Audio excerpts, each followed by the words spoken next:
할렐루야. 아멘. 오늘 우리 여러 가지 하나님의 말씀 보겠습니다. 하나님의 말씀은 예레미야서 21장 8절에서 9절 말씀입니다. 예레미야 21장 8절에서 9절 말씀입니다.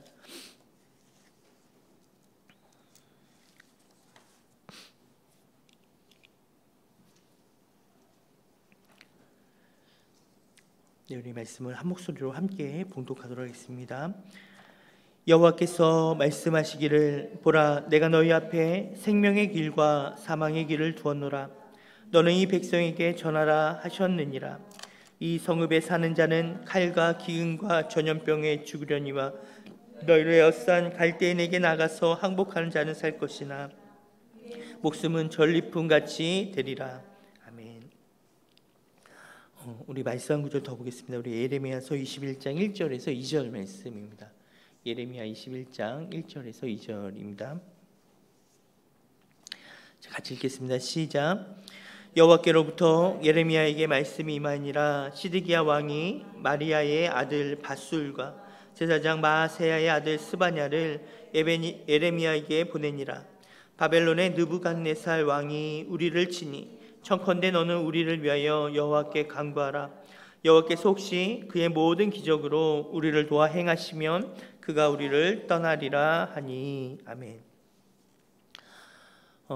우리가 말씀을 이해하기 위해서요, 우리 목사님께서 몇 번을 이렇게 설명해 주셨는데요, 다시 한번 우리가 기억해 보면서 한번 그 왕들의 상황을 우리가 생각해 봤으면 좋겠습니다.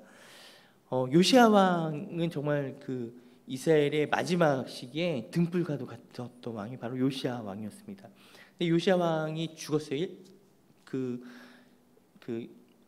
젊은 나이에 비교적 젊은 나이에 요시야 왕이 죽었습니다. 요시야 왕이 죽고 요시야 왕의 아들 여호아하스 왕이 그의 뒤를 이어서 왕이 됩니다. 근데 여호아스가 23살에 왕이 되거든요. 근데 여호아스가 왕이 된 지 3개월이 될 때 애굽이 쳐들어와서 여호아스 왕을 애굽으로 끌고 가고 잡아가고 포로로 끌고 가고 여호아스 대신에 그 여호야김 왕을 세웁니다. 그 여호야김,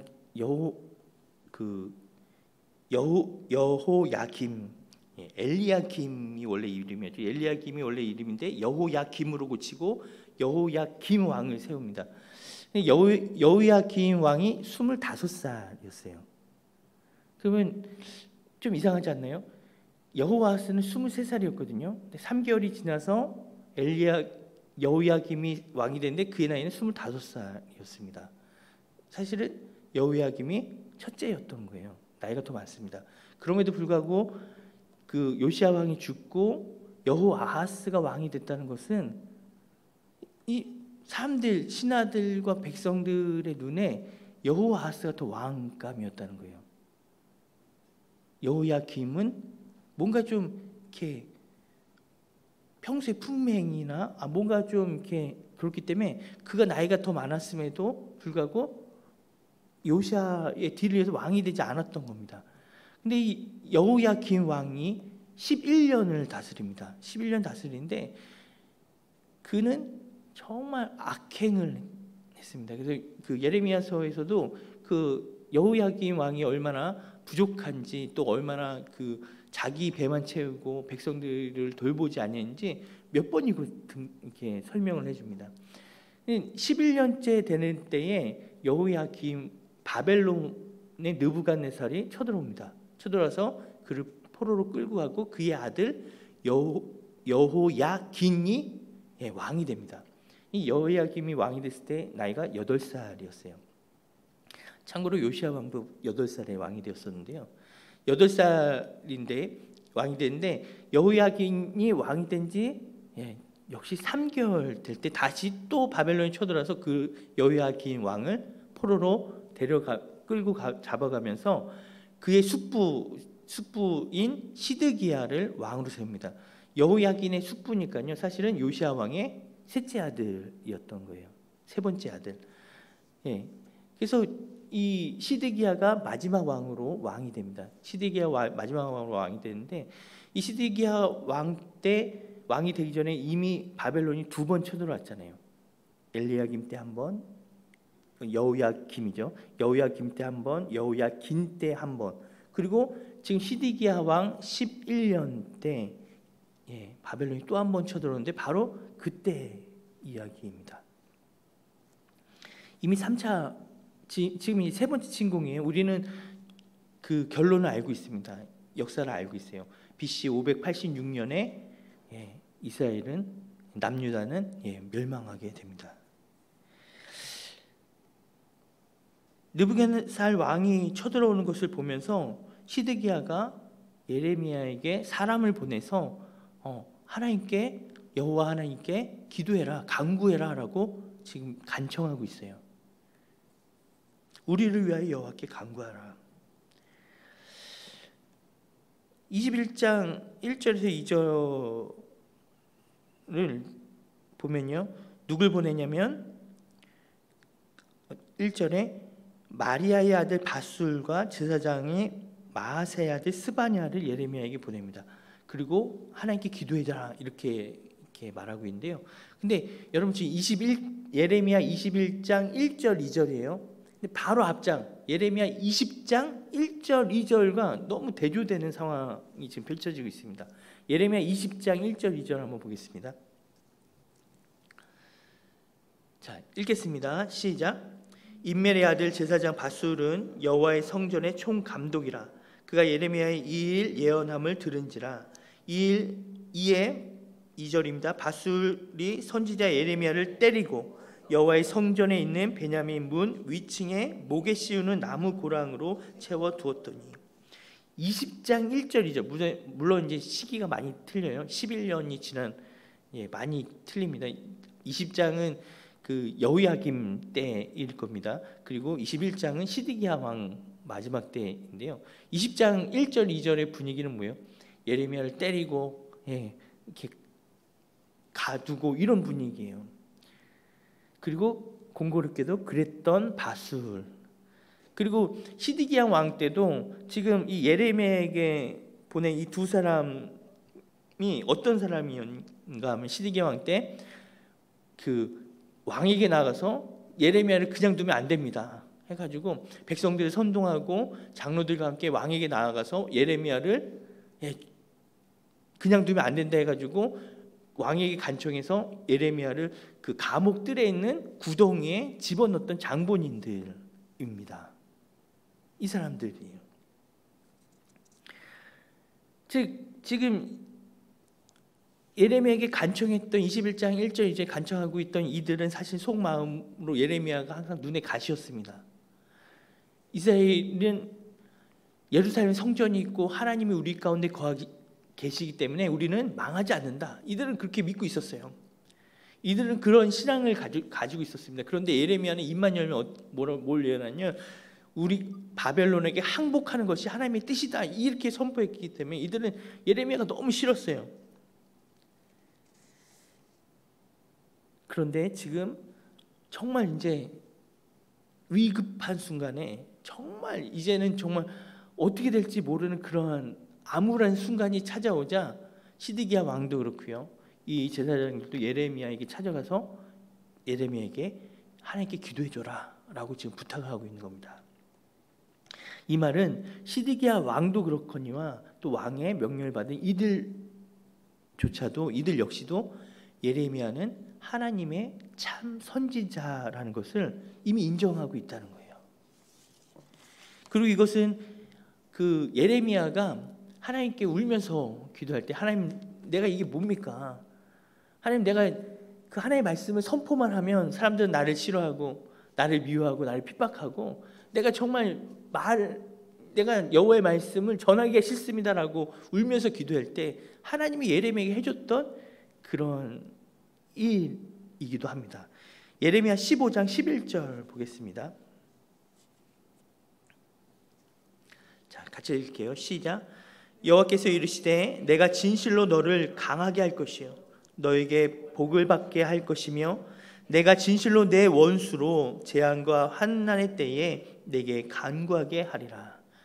예레미야를 원수처럼 여기며, 원수처럼 여긴 게 아니라 실제로 원수같이 행했죠. 그를 예레미야를 때리고 옥에 가두고 그랬던 이들이 지금 뭐 하고 있냐면 정말 재앙과 환난의 때에 예레미야에게 간구하고 있는 상황이 역전된 것을 예레미야가 하나님의 그 말씀 그대로 이루어지는 것을 지금 보고 있는 것입니다.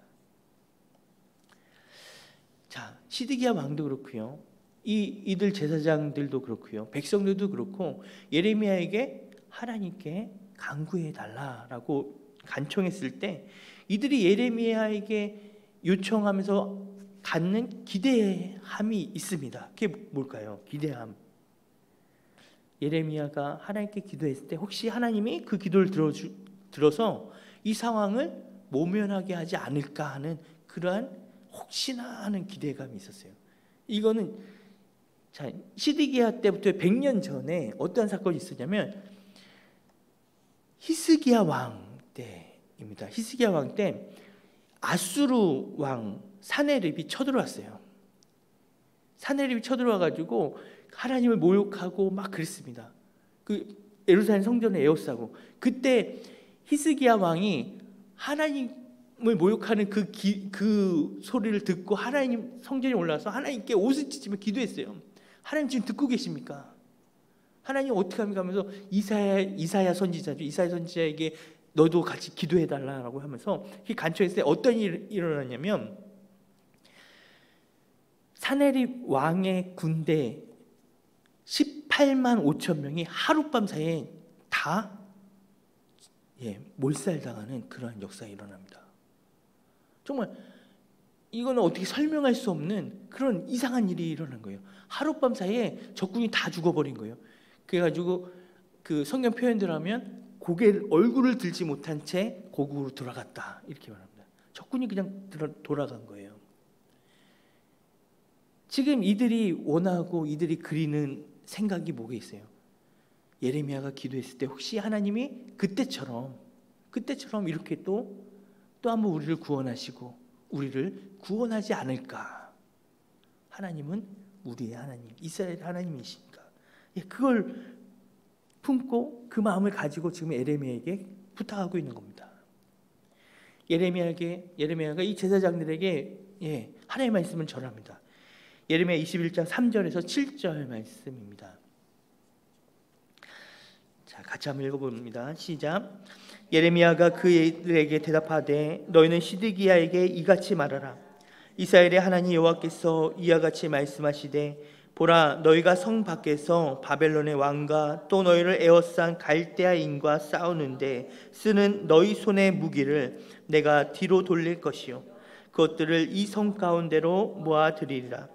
내가 든 손과 강한 팔 곧 진노와 분노와 대노로 친히 너희를 칠 것이며 내가 또 사람이나 짐승이나 이 성에 있는 것을 다 치리니 그들이 큰 전염병에 죽으리라 하셨다 하라.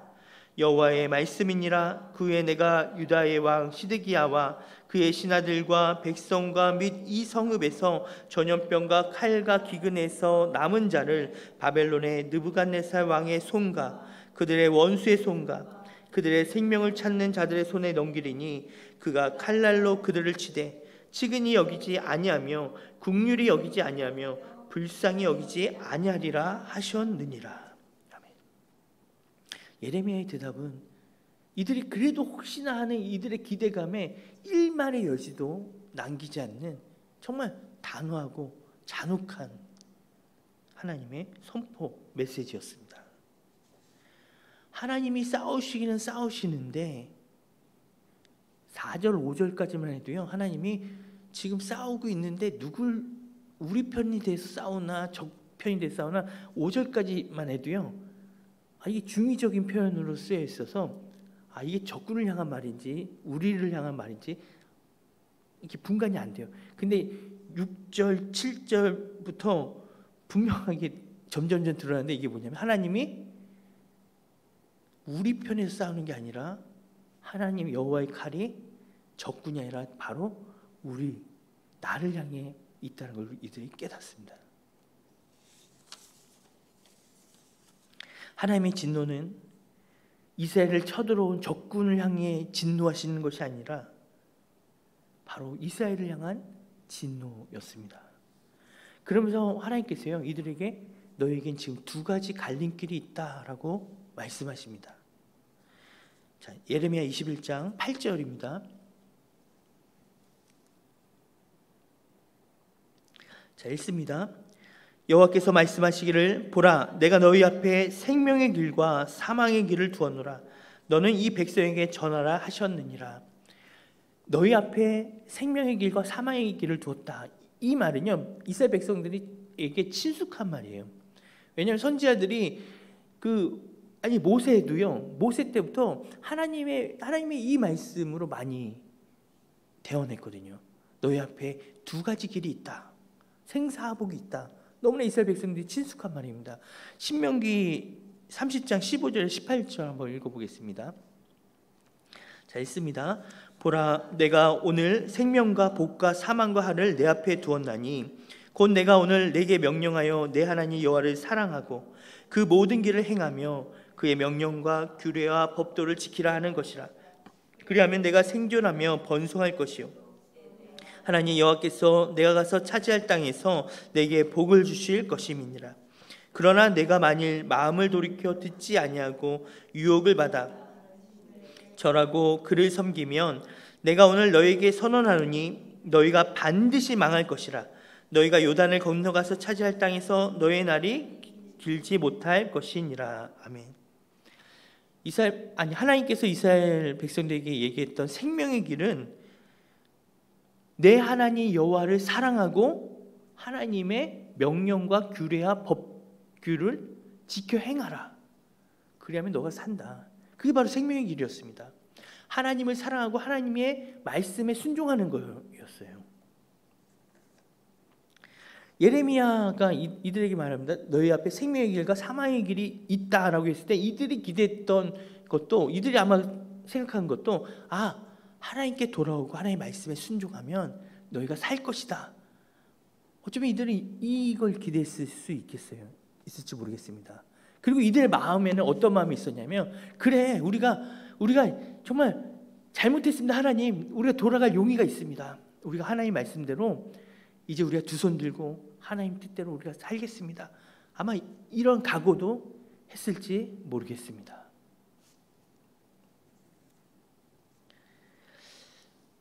그런데 하나님이 이들에게 선포한 생명과 사망의 길은 이들이 생각했던 것과는 전혀 달랐어요.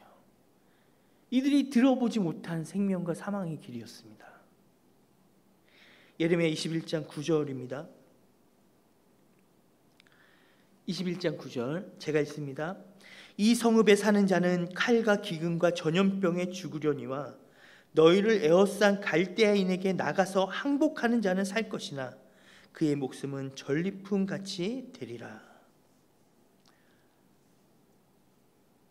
이 성읍에 있는 자는 죽게 되고 갈대아인에게 항복하는 자는 살게 됐다는 거예요.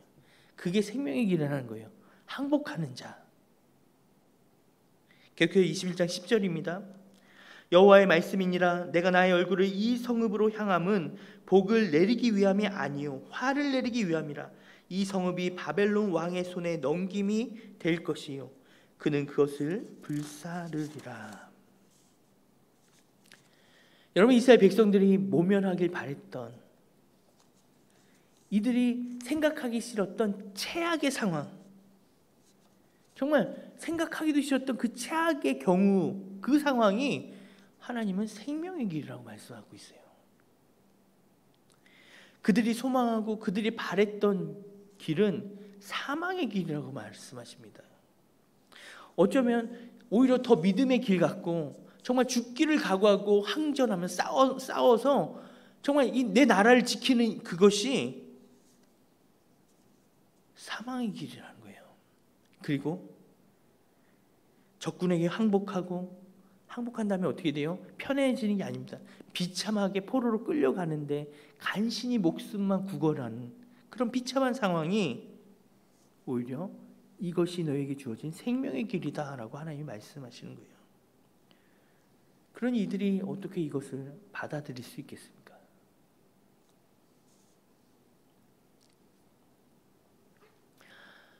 우리가 예레미야서를 묵상하면서 우리가 정말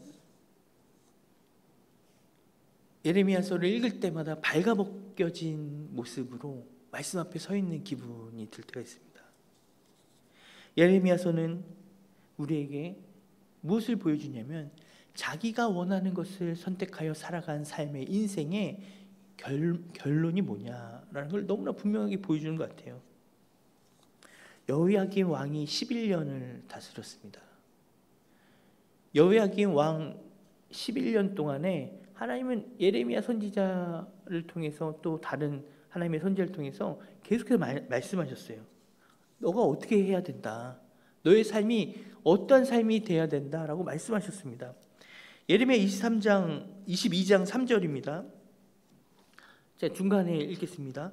너희가 정의와 공의를 행하여 탈취당한 자를 압박하는 자의 손에서 건지고 이방인과 고아와 가부를 압제하거나 이곳에서 무지한 피를 흘리지 말라. 예, 왕에게 요구된 말이 너무나 분명했어요. 근데 듣지 않았습니다. 이스라엘 백성들에게 요구된 하나님의 음성이 너무나 분명했습니다. 예레미야 18장 11절입니다. 18장 11절 제가 읽습니다. 그러므로 이제 너는 유다 사람들과 예루살렘 주민들에게 말하여 이르기를 여호와의 말씀에 보라. 내가 너에게 재앙을 내리며 계책을 세워 너희를 치료하노니 너희는 각기 악한 길에서 돌이키며 너희의 길과 행위를 아름답게 하라 하셨다 하라. 하나님이 이들에게 요구한 것은 너무나 분명했습니다. 악한 길에서 돌이켜 너희 행위를 아름답게 하라는 것이 하나님이 요구했어요. 근데 이 말씀을 듣고 백성들은 어떻게 반응했냐면 18장 11절인데 18장 12절에 백성들이 이렇게 얘기합니다. 12절입니다. 그러나 그들이 말하기를 이는 헛되니 우리는 우리의 계획대로 행하며 우리는 각기 악한 마음이 완악한 대로 행하리라 하느니라. 하나님의 말씀을 듣고도 이들은 어떻게 뭐라고 반응했냐면 아니다, 우리는 그 하나님의 말씀이 헛되니 우리의 마음대로 우리의 마음이 가는 대로 그게 완악한 마음이죠. 우리의 완악한 마음이 가는 대로 행하리라 이렇게 얘기했다는 거예요. 이렇게 반응했습니다. 여호야김 왕이 11년 동안 통치의 결과가 어떠한지 분명히 보았음에도 불구하고 시드기야 왕에게도 하나님이 11년의 시간을 주었습니다. 11년 동안의 시간을 주고 하나님이 메시지를 던지고 하나님이 말씀하셨는데 듣지 않았어요. 백성들도 듣지 않았습니다. 하나님의 뜻에 상관없이 그저 내 목소리, 내 주장, 내가 원하는 것만 행하던 그의 삶의 마지막 선택지에는 하나님께로 돌이키라는 선택지가 없었어요. 그 마지막 선택지에는 너의 행한 대로 너의 쓴뿌리를 먹으라입니다.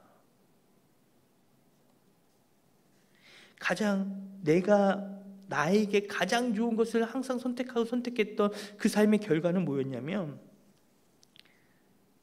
내가 생각하기에 최악의 상황, 괴로움을 맛보는 것밖에 선택지가 주어지지 않았던 거예요.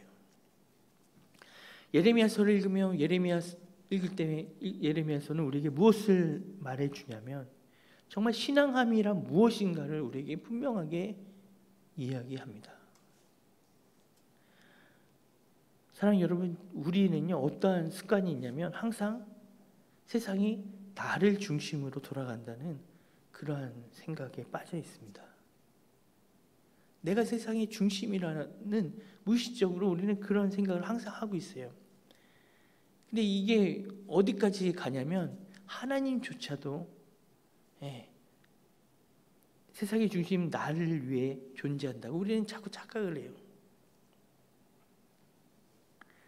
내가 원하는 것을 이루기 위해 하나님이 존재한다고 우리는 생각합니다. 하나님을 믿는 것이 내가 원하는 것을 이루기 위한 믿음이고 도구로 그렇게 여겨질 때가 있다는 거예요. 그러나 사랑하는 여러분, 하나님을 믿는 것이 물론 당연히 가장 나를 위한 길이고 분명하게 그것이 나에게 가장 도움이 되고 가장 나를 위한 길이 분명합니다. 왜 그렇습니까? 그 이유는 내가 원하는 것을 하나님이 해주시는 분이기 때문이 아니라 내가 살아가야 될 삶의 방향과 내가 어떤 존재인지 내가 나아갈 생명의 길을 하나님이 분명하게 말씀하시기 때문입니다. 하나님만이 내가 걸어갈 유일한 생명의 길이기 때문이에요. 예레미야 29장 10절에서 13절입니다.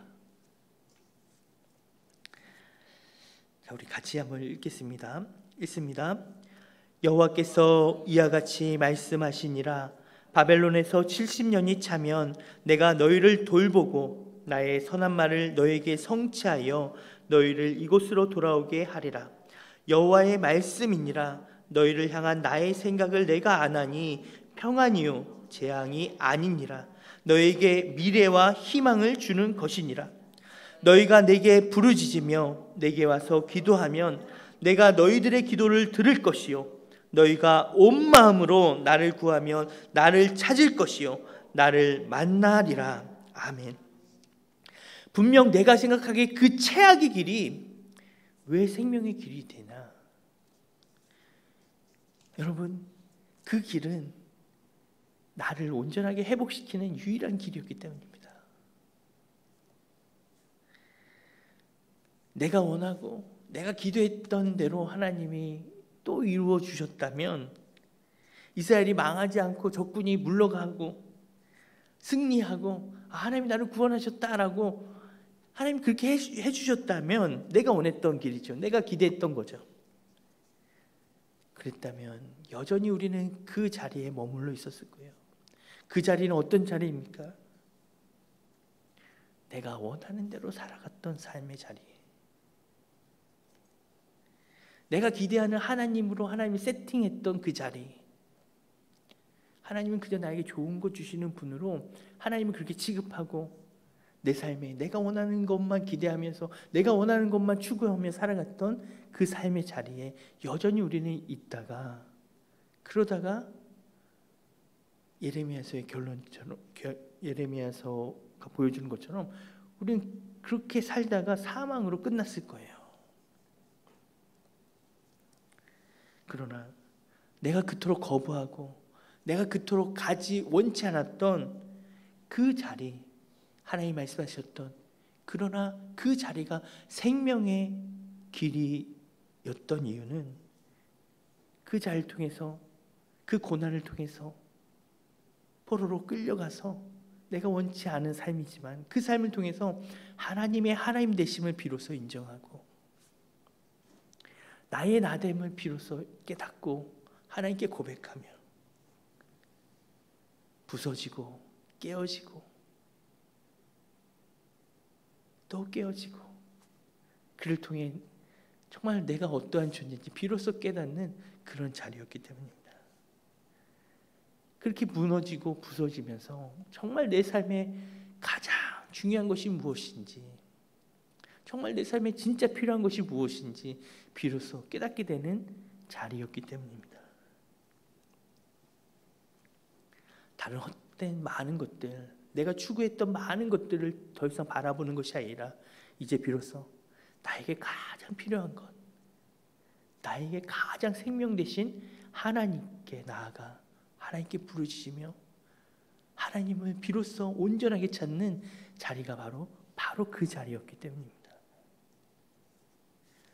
사랑하는 성도 여러분, 시간이 걸려도 지금 당장 내가 원하는 그런 환경이 오지 않을지라도 이 순간 나의 상황이 납득되지 않을지라도 너희를 향한 나의 생각을 내가 아나니 평안이요 재앙이 아니니라. 너에게 미래와 희망을 주는 것이니라 라고 말씀하시는 우리 하나님 성에 감사드립니다. 오직 우리에게 가장 좋은 것을 주시며 가장 좋은 것을 언제나 채우시길 원하는 우리 하나님을 찬양합니다. 우리 함께 찬양으로 나아가며 기도하겠습니다.